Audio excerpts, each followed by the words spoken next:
नमस्कार, आप देख रहे हैं तेजस न्यूज और मैं हूं आपके साथ शुभम कुमार झा। दोस्तों, बिहारी व्यंजन लिट्टी चोखा जगजाहिर है, विश्व प्रसिद्ध है, लोग उसे काफ़ी पसंद करते हैं। आपको बता दें कि बिहारी व्यंजन लिट्टी चोखा जो है अब व्यंजन के रूप में ही नहीं, किताब के रूप में भी प्रस्तुत हो गया है। मेरे साथ पूर्व आईपीएस ऑफिसर अमिताभ दास सर मौजूद हैं। सर के हाथ में किताब दिख रही होगी और साफ तौर पर आपको दिख रहा होगा, किताब पर लिखा गया है लिट्टीचोखा.com। और बड़ी ही रोचक किताब है, यह पुस्तक है, यह सर ने लिखी है और काफ़ी मज़ेदार जो है किस्से इसमें हैं। सर, दर्शकों को बताएंगे लिट्टीचोखा.com में क्या कुछ मिलेगा और कितना रोचक यह जो है दर्शकों के लिए है। जी, ये बहुत दिलचस्प किताब है लिट्टीचोखा.com। और ऐसे देखिए तो इसमें मैंने बिहार के बारे में काफ़ी रोचक जानकारियाँ दी हैं, तस्वीरों के साथ दी है। बचपन से मुझे स्केचिंग करने का भी शौक़ रहा है, तो मैंने खुद तस्वीरें बनाई हैं। देखिए, ये किताब ऐसे खेल खेल में लिखी गई। आपको याद होगा 1-2 साल पहले कोरोना का लॉकडाउन चल रहा था, तो लोग बाहर नहीं निकल रहे थे, मैं भी घर पर ही था। तो एक दिन लेटे-लेटे मेरे मन में ख़्याल आया कि बिहार के बारे में बहुत सारी जानकारियाँ हैं जो पढ़े लिखे लोगों को भी नहीं मालूम है। मिसाल के तौर पर गांधी जी जो लाठी रखते थे, वो बिहार की लाठी थी।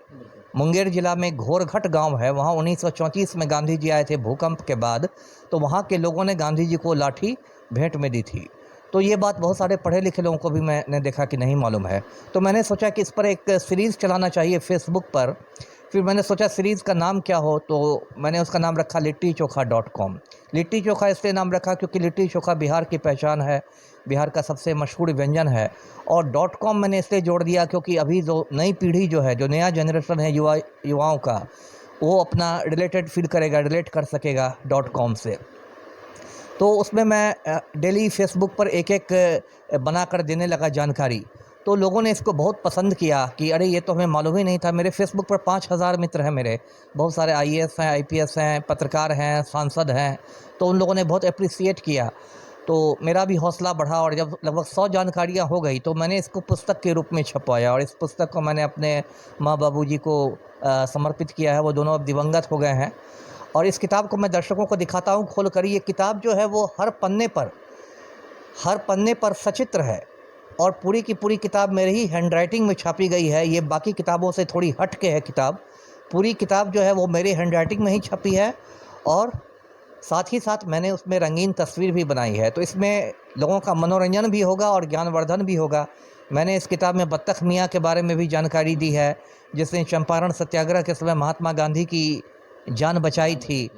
और इस किताब में मैंने बिहार के सभी पहलुओं को छुआ है। बिहार के पकवानों पर लिखा है, बिहार के स्मारकों पर लिखा है, महापुरुषों पर लिखा है, साहित्य पर लिखा है।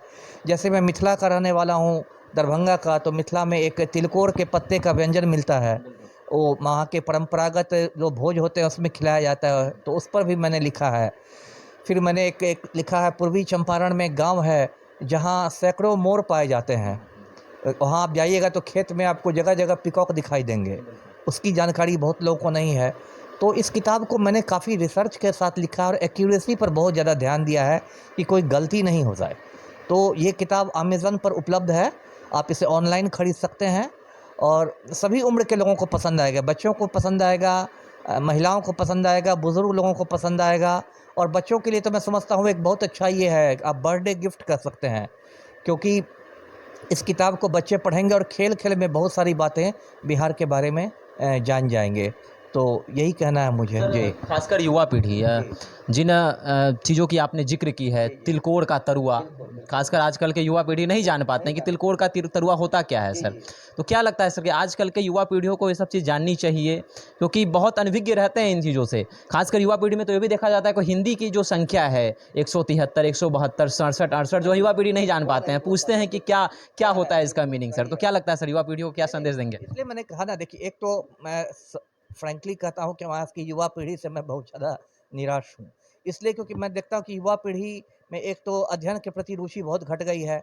और जो लड़के-लड़कियाँ मैं देखता हूँ कि व्हाट्सएप यूनिवर्सिटी से ज्ञान प्राप्त करते हैं, और व्हाट्सएप पर आप जानते हैं बहुत सारा कचरा फैला रहता है, बहुत सारी झूठी बातें, फर्जी खबरें रहती हैं। तो वही उनके ज्ञान का स्रोत हो जाता है और दिन-रात उनके दिमाग में कचरा भरता रहता है।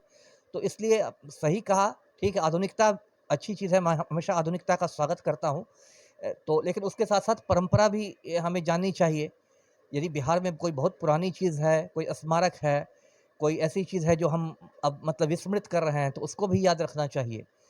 तो इसलिए इसका नाम में ही परंपरा और आधुनिकता दोनों है। लिट्टी चोखा है परंपरा, तो .com है आधुनिकता।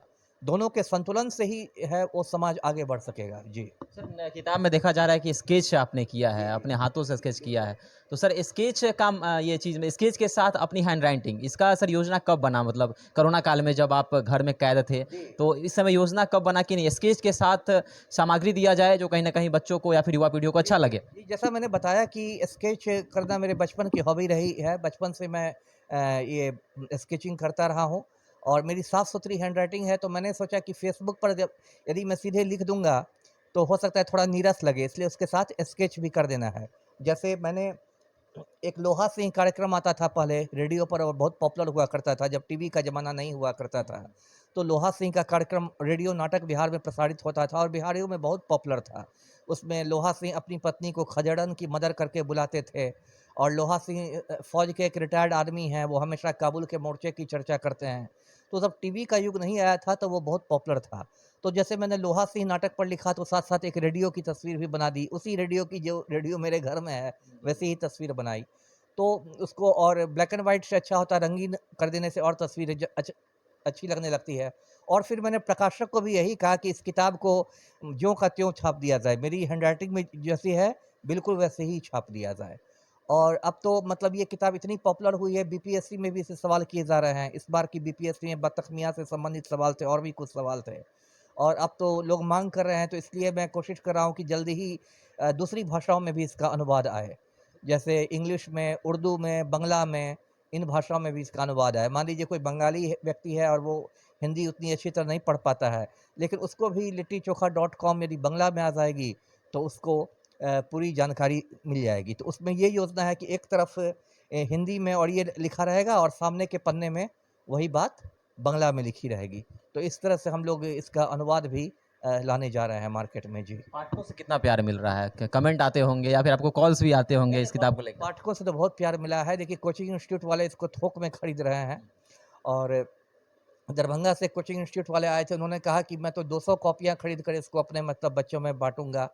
और खुदाबख्श लाइब्रेरी जो पटना की बहुत प्राचीन लाइब्रेरी, ऐतिहासिक लाइब्रेरी है, उसमें भी इस किताब की प्रतियाँ हैं, जो मेरे लिए भी फ़ख्र की बात है कि खुदाबख्श लाइब्रेरी में इस किताब को रखा गया है। तो पाठकों से और बहुत लोगों को तो मैं ये बाँट भी चुका हूँ, जो मेरी मित्र मंडली है, जो लोग आते रहते हैं, उनको भी तो मैं ऐसे भी ये किताब गिफ्ट में दे देता हूँ और बहुत लोग ऑनलाइन तो बहुत लोग खरीद रहे हैं। जी। चलिए तो बिहार बिहार के युवाओं के लिए जो है लिट्टीचोखा.com जो है वह किसी जन्मघूंटी से कम नहीं है। और आप खासकर बता दें कि लिट्टीचोखा.com जो है पुस्तक है, बीपीएससी में इससे प्रश्न आते हैं और खासकर आपके ज्ञानवर्धन के लिए ये काफ़ी अहम पुस्तक है। और आपको बता दें कि हमारे बिहार का जो इतिहास है, गौरवशाली इतिहास है, इसकी ऐतिहासिक पृष्ठभूमि रही है। कई व्यंजन ऐसे हैं, कई चीज़ ऐसे हैं जो बिहार के जो युवा हैं वह नहीं जान पाते हैं। तो इस पुस्तक में आपको काफ़ी सामग्रियाँ मिलेंगी, काफ़ी कुछ ज्ञानवर्धन इसमें सर ने किया है अपने हैंड राइटिंग के द्वारा। स्केच मिलेगा, सर का स्केच है और उसमें कई ऐसी चीज़ मिलेंगी जो आपको ज़रूर जाननी चाहिए। तो लिट्टीचोखा.com अगर आपने पढ़ा है तो आपको पुस्तक कैसा लगा हमारे कमेंट सेक्शन में बता सकते हैं। और अगर आपने अभी तक पुस्तक नहीं पढ़ा है तो आप अमेज़न पर जाकर इस पुस्तक को ले सकते हैं। आप देख सकते हैं कि एक बार और मैं दिखाना चाहूँगा कि लिट्टीचोखा.com और अमिताभ कुमार दास IPS 94 बैच लिखा हुआ है। तो आप इस पुस्तक को खरीद सकते हैं और आप बता सकते हैं कि आपको यह पुस्तक कैसा लगा। धन्यवाद।